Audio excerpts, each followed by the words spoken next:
এই যে ভাত রান্না হচ্ছে, ভাতের মধ্যে আমি আলুগুলো দিয়ে দিয়েছি। ডিম রান্না করব, অল্প করব ডিম রান্না।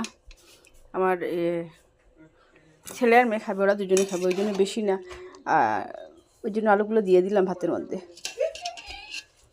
ভাত যেগুলো উঠছে এগুলো আমি নামাবো বলছি কি, এগুলো মানে আলুগুলো ইয়ে করে আলাদা করে নিয়ে ভাতগুলো আবার হাঁড়িতে দিয়ে দেবো।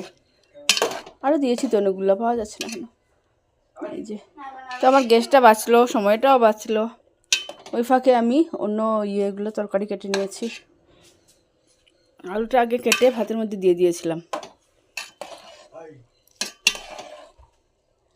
আরও আছে, ওইটা এক সমস্যা, ইয়ে হয় না, খুঁজে পাওয়া যায় না।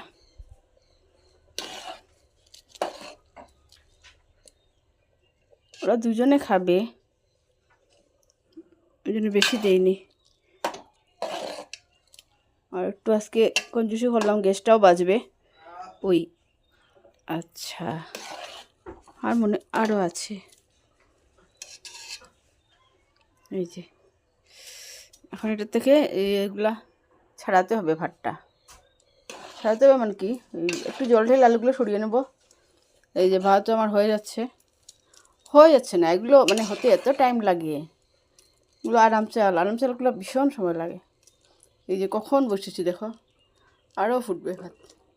তো আজকে কি হবে, এই যে ডিম তরকারি হবে, আর এখানে আমি কুমড়ো কেটে রেখেছি, ইয়ে হবে কুমড়ো দিয়ে মাছের মাথা দিয়ে। এই যে কয়েকটা ঢেঁড়স, বেশি নেই, ওই জন্য ওইটা ঢেঁড়স ভাতে দিয়ে দেবো। আগে দিলে বেশি নরম হয়ে যেত, ওই জন্য এখন দেবো। এই যে এগুলো ভাতের মধ্যে দিয়ে দিলাম,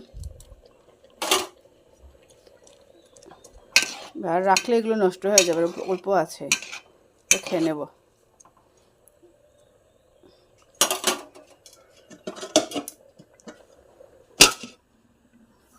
তাই